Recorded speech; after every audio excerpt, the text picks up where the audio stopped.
Sudah 50 tahun sejak astronot Amerika yang pergi ke bulan pada 21 Juli 1969. Namun, pendaratan itu masih saja dipertanyakan. Tidak ada yang tahu apakah pendaratan ini benar pernah terjadi atau tidak.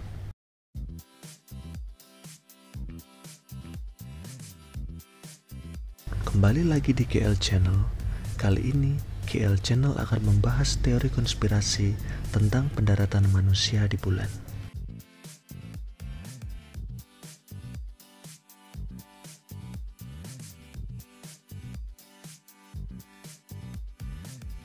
Kecurigaan ini bermula pada tahun 1974.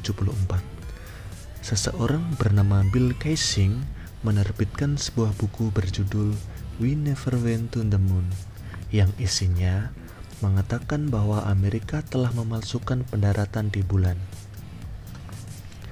Hasil investigasinya didasarkan pada kejanggalan yang ada pada rekaman dan foto-foto yang dirilis oleh NASA. Sejak itu, teori konspirasi pendaratan bulan lahir. Beberapa buku ditulis setelah buku Kaysing mengusulkan ide yang sama.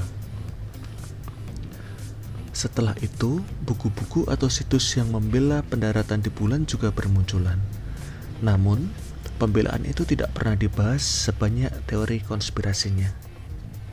Sebagai renungan, mengapa dengan perkembangan teknologi yang semakin maju, tidak ada misi lanjutan ke bulan atau misi keluar angkasa lainnya setelah tahun 1972.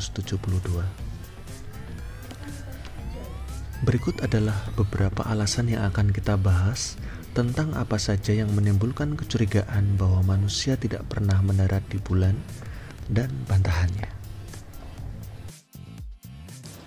Pertama, radiasi sabuk Van Allen. Konon, untuk mencapai bulan, para astronot harus melintasi sabuk radiasi Van Allen yang hampir tidak mungkin dilakukan. Sabuk itu terdiri dari partikel dan radiasi kosmik yang tertangkap oleh medan magnetik bumi. Menurut para pendukung teori konspirasi, tidak akan mungkin melintasi sabuk radiasi itu. Namun, data dari NASA menunjukkan lain. NASA telah memperhitungkan semuanya sebelum menerbangkan manusia ke bulan. Mereka menginvestasikan waktu dan uang yang tidak sedikit untuk meneliti risiko ini. Akhirnya, mereka menyimpulkan bahwa radiasi itu hanya membawa risiko minimal. Butuh waktu sekitar 1 jam bagi Apollo untuk melewati sabuk radiasi itu. Total radiasi yang diterima para astronot akibat radiasi itu ternyata hanya 1 rem.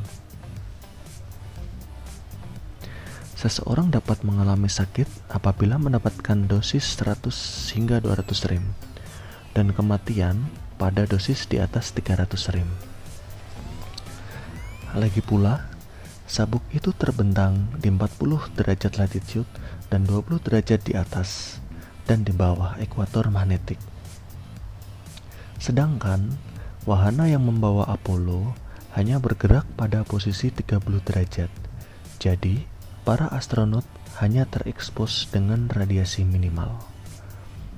Angka-angka tersebut adalah angka dari NASA ya teman-teman. Kita nggak pernah tahu benar tidaknya.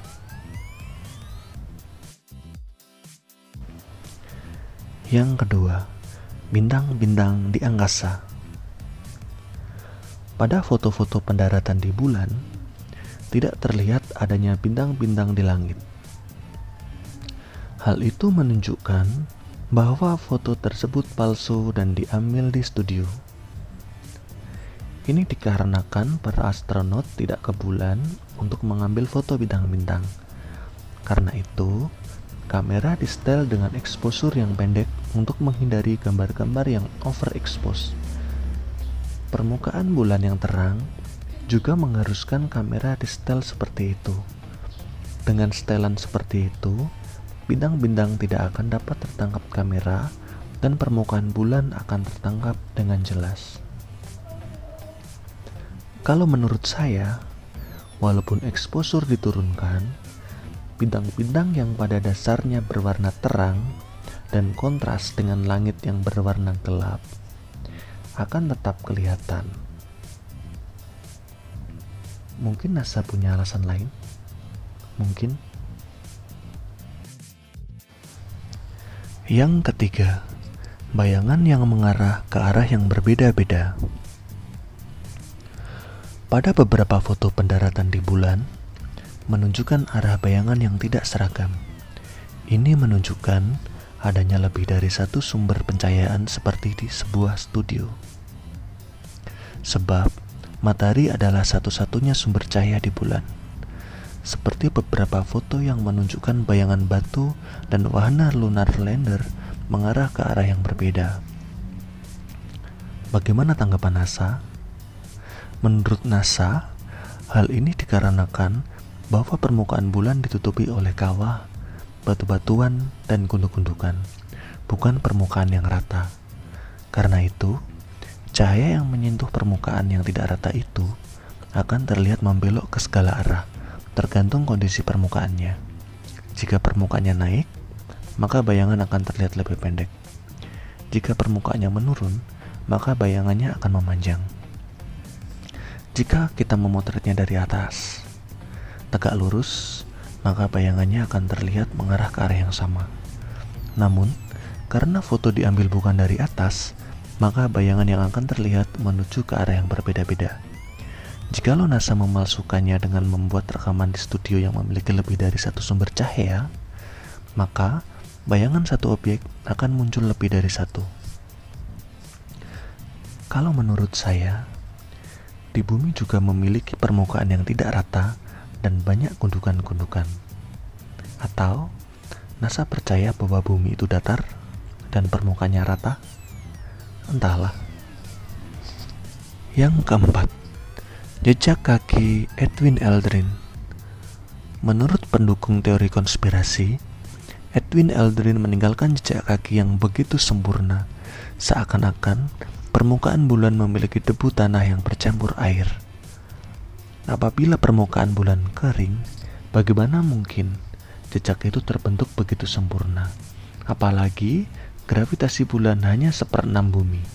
Bahkan manusia seberat 200 kg pun tidak akan dapat meninggalkan jejak seperti itu. Begini bantahannya. Debu bulan terdiri dari partikel-partikel yang terbentuk dari tabrakan-tabrakan dengan asteroid dan mikrometeoroid. Setiap partikel membentuk debu yang memiliki permukaan kasar dan bergerigi. Ini menyebabkan jejak kaki dapat terbentuk dengan baik tanpa air. Lagi pula, sebagian besar permukaan bulan terdiri dari silika, materi unik yang dapat lengket satu sama lain dan membentuk rantai molekuler panjang. Di bumi, jejak seperti itu tidak dapat tercipta karena ada proses oksidasi, di mana oksigen akan segera mengisi serpian rantai molekuler, namun di bulan tidak ada oksigen, sehingga jejak kaki yang sempurna dapat tercipta. Mengenai berat dan gravitasi, memang berat di bulan akan menjadi 1/6 berat di bumi. Tapi kita tahu bahwa massa selalu sama dimanapun di seluruh jagat. Rumus Newton, W sama dengan massa dikali gravitasi. Inilah yang menyebabkan Aldrin dapat membuat jejak seperti itu, kata NASA. Kalau kita perhatikan, mereka menggunakan rumus sebagai bantahan dengan tujuan supaya kita bingung, malas berpikir, dan langsung mengiyakan.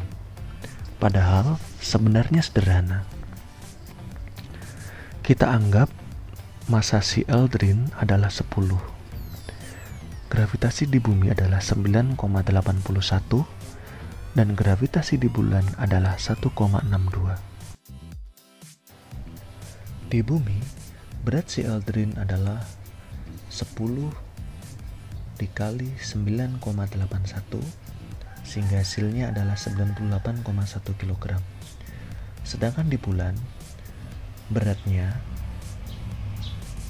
10 dikali 1,62, sehingga hasilnya adalah 16,2 kg. Jadi sangat ringan untuk menciptakan jejak sesempurna itu. Sedangkan mengenai materi bulan yang lengket satu sama lain, nanti akan kita bahas selanjutnya. Yang kelima, bendera yang berkibar. Fakta menunjukkan bahwa tidak ada angin di bulan, namun pada sebuah foto, benderanya dapat berkibar. Menurut NASA, itu adalah cara agar dapat terlihat sebuah bendera berkibar dari sebuah foto. Mereka menginginkan sebuah foto yang heroik dengan bendera Amerika yang terlihat dengan jelas. Jadi, mereka memasang sebuah pipa horizontal kecil di atas tiang. Hal ini menyebabkan tiang bendera tersebut berbentuk huruf L terbalik. Bendera itu tertahan oleh pipa horizontal dan kerutan bendera menciptakan efek berkibar.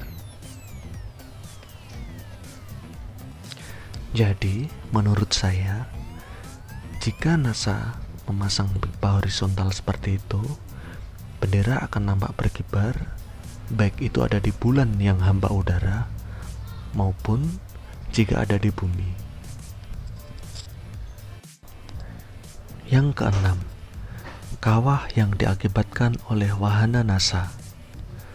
Lunar Lander dapat mengeluarkan tenaga hingga 10.000 pound pada saat pendaratan dan keberangkatan. Namun, tidak ada kawah yang tercipta di bulan. Padahal, tenaga sebesar itu akan cukup untuk membuat sebuah lubang seperti helikopter yang mendarat di padang pasir. Menurut NASA, hal ini terjadi karena aktivitas Lunar Lander kebanyakan terjadi sebelum pendaratan di bulan, ribuan kaki di atas permukaan bulan. Lunar Lander mengurangi kekuatan semburannya hingga hanya tinggal 3.000 pound. Kekuatannya dikurangi lagi ketika tinggal beberapa kaki di atas permukaan bulan. Jadi, kawah tidak mungkin terbentuk di permukaan bulan. Lagi pula, permukaan bulan bukan hanya terdiri dari debu saja, melainkan materi-materi keras yang disebut lunar regolith. Jadi, tentu saja tidak akan ada kawah yang terbentuk. Bagaimana menurut kawan-kawan? 3.000 pound sama dengan 1.500 kg, sama dengan 1,5 ton. Kalau Aldrin yang beratnya hanya 16,2 kg saja di bulan bisa meninggalkan jejak seperti itu, kenapa yang 1,5 ton tidak? Yang ketujuh, latar belakang yang sama. Terdapat dua video klip yang menunjukkan dua bukit yang sama persis. Padahal, NASA mengatakan bahwa dua klip itu diambil di dua lokasi yang berbeda. Namun, itu adalah sebuah kesalahan yang dilakukan oleh pemercaya teori konspirasi. Mereka mengambil klip tersebut dari film dokumenter yang ditayangkan di TV. Film dokumenter tersebut ternyata menggunakan klip yang salah. Kesalahan ini ditayangkan di TV dan klipnya diambil oleh para pemercaya teori konspirasi. Saya sendiri tidak tahu sumber video klip yang dibahas ini. Jadi, anggap saja mereka benar, oke? Yang kedelapan, batu dengan huruf C di atasnya. Foto dari misi Apollo 16 menunjukkan sebuah batu dengan huruf C di atasnya yang menyimpulkan tanda Property Studio. Oleh NASA, pertanyaan ini telah diselidiki dan dijawab. Huruf C itu adalah akibat seli rambut yang tersangkut di kertas ketika foto itu diproses. Foto sama yang diproses berikutnya tidak menunjukkan huruf itu. Para pemercaya teori konspirasi mengambil foto ini dan menjadikannya senjata untuk menyerang NASA. Kalau ini, saya setuju dengan NASA. Huruf C atau anomali apapun bisa saja muncul, bisa iya, bisa juga tidak. Bagaimana dengan kalian? Yang kesembilan, crosshair yang menghilang di foto. Pada beberapa foto, terlihat crosshair menghilang di belakang objek, seakan-akan NASA memanipulasi foto tersebut. Pembesaran tahun 1998 dengan scan berkualitas rendah, tampak crosshair tidak terlihat jelas. Sedangkan pembesaran dari 2004 yang lebih berkualitas, crosshair dan strip merah terlihat. David Scott hormat kepada bendera Amerika selama misi Apollo 15, lengan crosshair hanya muncul pada garis-garis merah bendera. Beberapa foto menunjukkan crosshair menghilang di belakang benda dapat dijawab dengan mudah. Jawabannya adalah resolusi kamera. Pencahayaan yang intens dengan resolusi kamera yang rendah menyebabkan crosshair menghilang ketika menyentuh benda terang ini.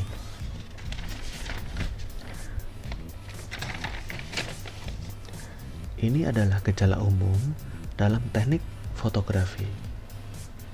Foto NASA yang diproses dengan resolusi tinggi, tentu saja crosshair-nya tidak menghilang. Tentang teori ini, mungkin saja benar, namun tidak bisa dipungkiri. Hilangnya crosshair bisa terjadi baik di bulan maupun di bumi jika alasannya adalah teknik fotografi. Yang ke-10, objek yang seharusnya terlihat gelap. Pada beberapa foto, seperti seorang astronot yang turun dari lunar lander, harusnya astronot itu tidak terlihat sama sekali karena tertutup oleh lunar lander. Namun, foto tersebut malah menunjukkan detail yang luar biasa jelas. Ini dikarenakan permukaan bulan memantulkan cahaya dan cahaya ini memberikan penerangan tambahan terhadap objek. Diperkirakan permukaan bulan merefleksikan cahaya sebesar 340 lumens per kaki persegi. Ini ekuivalen dengan lampu pijar seterang 35 watt. Cahaya ini akan merefleksi kepada hasil pemotretan. Saya rasa yang dimaksud bukannya tidak terlihat sama sekali, tetapi seharusnya terlihat lebih gelap karena berada di bayang-bayang. Jika benar permukaan bulan merefleksikan cahaya, itu bisa terjadi hanya jika area bulan tersebut terkena cahaya. Jika area tersebut berada dalam bayang-bayang, maka tidak akan bisa merefleksikan cahaya. Selain 10 hal tersebut, masih ada beberapa hal yang bisa kita diskusikan yang membuat kita tidak percaya bahwa manusia pernah mendarat di bulan. Coba teman-teman perhatikan gambar berikut ini. Di gambar ini, tampak bumi dilihat dari bulan, berada di horizon bulan. Kita selalu melihat satu sisi wajah bulan, yaitu sisi terdekatnya. Dikarenakan katanya rotasi bulan sama dengan revolusi. Semua Apollo yang berhasil mendarat di bulan, Apollo 11, 12, 14, 15, 16, dan 17 dari tahun 1969 sampai tahun 1972 hanya terjadi di masa kepemimpinan Presiden Nixon yang dikenal penuh dengan skandal. Untuk saat ini, kita fokus ke Apollo 11. Lalu bagaimana mungkin dari lokasi pendaratan Apollo 11 bisa melihat bumi berada di atas horizon bulan? Harusnya bumi ada di atas kepala, karena Apollo 11 mendarat di sisi terdekatnya bulan yang selalu menghadap ke bumi. Ini adalah sisi jauh bulan yang tak pernah terlihat dari bumi. Bayangkan kita berada di sisi dekat bulan, maka kita akan melihat bumi ada di atas kepala dan tidak terlihat di horizon bulan. Ini adalah foto dari permukaan bulan saat pendaratan di bulan. Harusnya tidak terlihat di horizon karena bumi ada di bagian atas kepala. saat manusia menginjakkan kaki di sisi dekat bulan, bulan seharusnya berada di atas kepala. Pada tahun 1969, dapatkah kalian bayangkan bagaimana cara astronot Apollo berkomunikasi dengan bumi, bahkan disiarkan secara langsung? Bahkan jika hal itu terjadi sekarang, mungkin banyak dari kita yang meragukannya. The trouble. Simulate it. Evaluate it. You can't use it if you got a broken wire. You don't know it's going to come back again. Now like I'm drifting the other way. Not according to my needles. Okay, I'll believe your needles. Of course, Then you would have had no options. Sekarang coba kalian perhatikan. Pasir dan debu yang terlontar dari roda belakang, apakah tampak seperti berada di tempat yang tidak memiliki gravitasi? Jika kendaraan itu berada di tempat yang memiliki gravitasi rendah, seharusnya debu yang terlontar tidak akan semudah itu kembali lagi. Coba kalian perhatikan juga langkah kaki astronot tersebut. Jika benar permukaan bulan itu keras dan memiliki partikel yang lengket, akankah debu dan pasir di permukaan bulan terlontar seperti itu? Setelah melihat video ini, apakah teman-teman masih percaya bahwa manusia pernah mendarat di bulan? Atau malah sebaliknya?